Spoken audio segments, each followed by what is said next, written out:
First I'm gonna start with the atmosphere. We had just some really cool people in the locker room, right then, but more so just from where this program has been, especially since I first got here, in terms of the level of excitement to where it is now, is just something that's never lost on me. Everyone's a part of it. Dr. Folt was in our locker room, her investment, and Mike Bone, and now Jen Cohen. Like, it takes a lot of people. It obviously is unreal to have, JuJu and the crowd she brings, and Kayla and her people. Can't do it without that. But the investment from a lot of people is real, and I just want to say a big Monday game on ESPN with Debbie Antonelli and Beth Moen's here, pretty cool.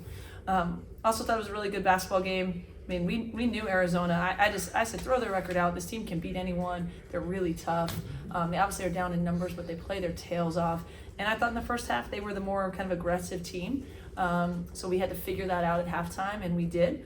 And then we know what I like about our team is that, JuJu is so spectacular that people are going to come with all kinds of game plans, right? And I think we're showing that, she's hard to stop from scoring, but we also have other players, right, that are super dangerous. And to have Kayla, here playing 35 minutes and having 7 assists and 0 turnovers, and knocking down a gazillion threes, like, I could go down the board, but contributions from everywhere. So when you have someone like JuJu and other people, that makes us tougher to beat. And I felt like we got more to ourselves in the second half. And I thought we were tougher defensively. I thought Rhea was terrific in that second half, but we got contributions down the line. So we're excited about the win. We have a short week, and we got to get ready to go up to Oregon.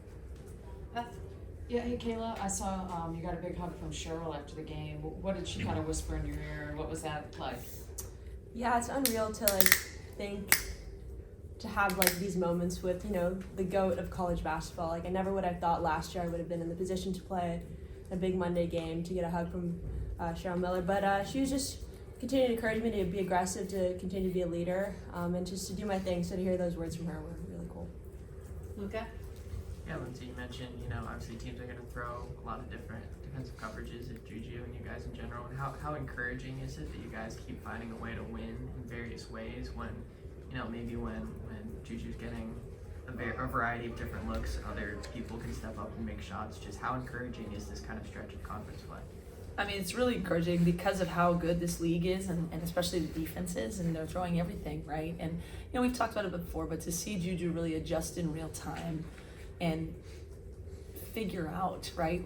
Some of her passes are insane, right? I think she's known for her scoring ability and the dynamic athleticism and everything, but she's diming people, then scoring, rebounding, and I think that if we're gonna go where we want to go, we're gonna have an interior presence, we're gonna have 3-point shooting, we're gonna have plays off the bounce, and it looks a little different each night, but that's what it takes, for us all to figure that out together. But the amount that's on her shoulders and to be able to, to make those plays is spectacular. And then we have, some veterans around her who understand, right, that it takes everyone and they kind of pick their spot. So that's where we're trying to get to, and it's very encouraging. Ahmad and then Casey. You guys had one of the best shooting games since December 18th against Fullerton, when you guys shot 50% from the field, and then a high percentage from the free throw line. How important is it for you guys to get going, and you guys to get everything going, and on top of that, for you guys to go to the line 18 times or attempt 18 free throws and make almost all of them?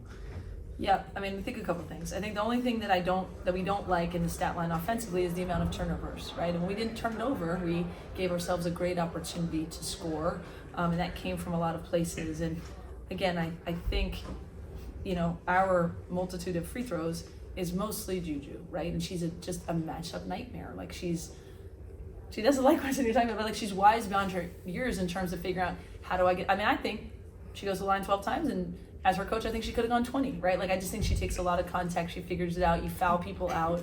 You make the defense make decisions, right? She's going to drop a pass to Rhea or C if they help up. If they don't, she's going to beat you. If they're going to put 3 or 4 people in paint, she's going to spray it. So yes, that's what we want to do. We want to get to the free throw line. We want to hit threes. We want to be efficient. But I thought, everyone shot the ball really well tonight. And it was a product of, I think, just making good decisions. I thought that ball really popped and moved, and to have 22 assists on 27 baskets against a team that pressures like Arizona is something. I thought Rhea moved that ball. The one where it touched everyone's hands, and someone hit a corner 3 in front of me, either Kenzie or KP. I just think those are the possessions that really make us much harder to guard.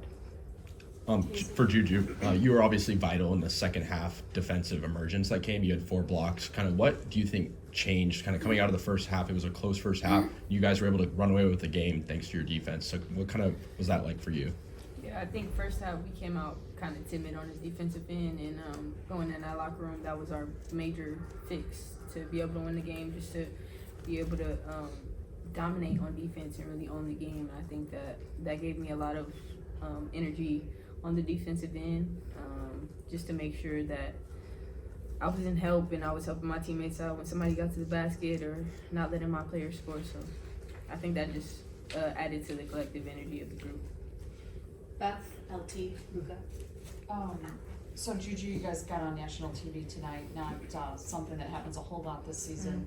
What kind of was that like knowing you could put on a show and to kind of let the rest of the country know the kind of basketball you're playing out here on the West Coast? I mean, we're blessed to be able to have this platform, but I think also we bring this energy every game. I think that our toughest games aren't televised, and we still have to bring that same intensity. So we bring the same kind of mindset every game, televised or not. But I think that to be able to play a game on this platform gives us a lot of added energy, I guess. LT? So you guys did a wonderful job from the 3-point range. Isn't that making it a lot easier for you guys to get more aggressive on the inside now? That's the first question. I think so. I mean, I think people have to make choices, right? And in terms of what are you going to give up, and I think that's ultimately going to be important in how good we want to be on the offensive end, is being able to just make the right read, make the right decision, trust each other that people are going to knock down shots and then get into O boards if shots aren't falling. Yeah, is there also any concerns about Marshall not getting involved in the offense in the first half? Get it going a lot faster. I mean, I see it more. I thought she was an absolute, absolutely terrific in the second half.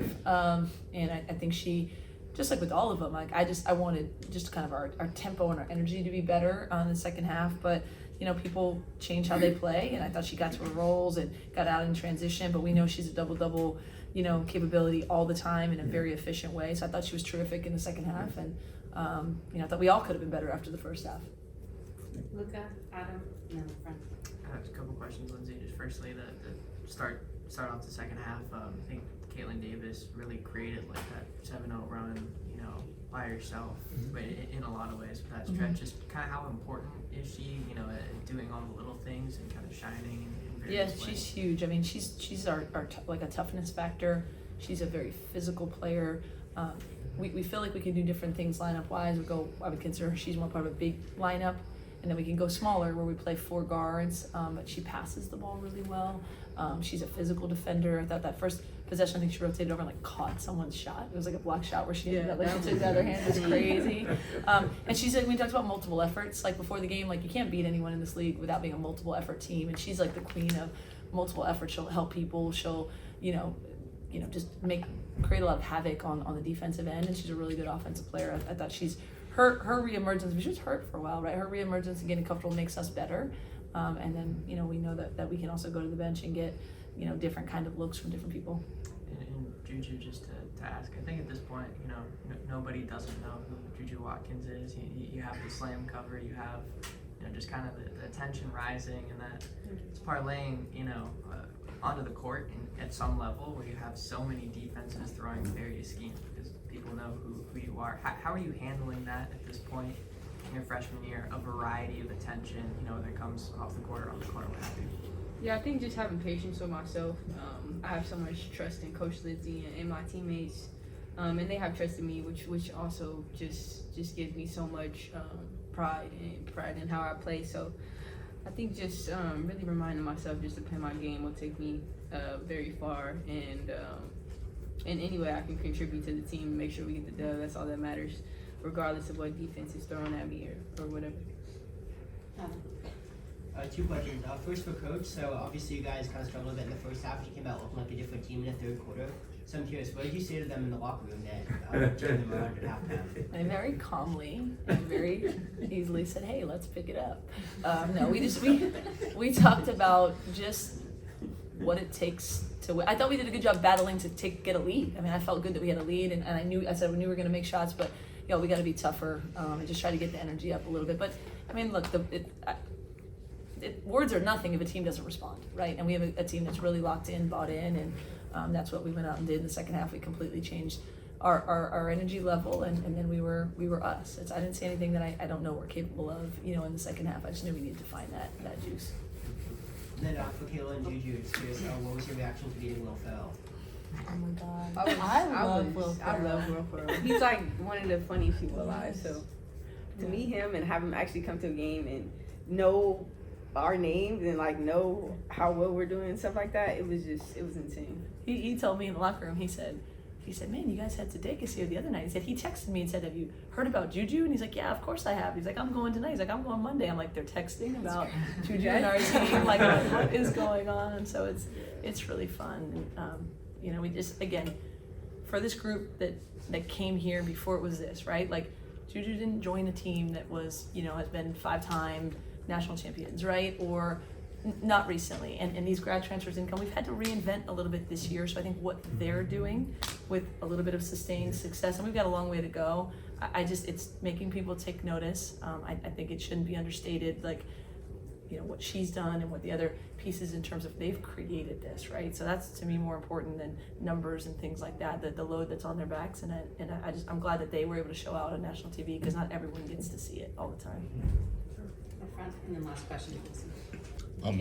For Kayla, obviously the team struggled beyond the arc in the first quarter, and then obviously you picked it up. All your makes were threes. What kind of felt good from beyond the arc? I think we were getting good shots in the first quarter, just didn't happen to go in. And again, like, the ball was moving. When it's moving, there's great energy. So I think just the message was to continue to shoot. We have such great shooters on this team, so to not pass up those opportunities, and we knew they were eventually going to go in. Last one, Marsha. Once again, Mars Benet with TJ Sports. How do you prepare for Oregon? You mentioned Oregon on Friday. How are you guys preparing for Oregon? Well, the first thing is we'll take a day off tomorrow. Everybody, get a little rest, right? It's important, right? Because then we're going to play soon. And then we know, first of all, road games are tough in this league. Everybody's hungry. They play a zone. They're really big, right? We respect, obviously, the job that Coach Graves has done in the team. And so, we'll have to get ready with our zone offense and whatever our defensive game plan is, and just lock in and do it in a little bit of a short prep. And our focus will be on Oregon, and then we know Oregon State is as hot as anybody, not just in our league, but in this country. And it's going to be a tough road trip, and we'll get ready for it.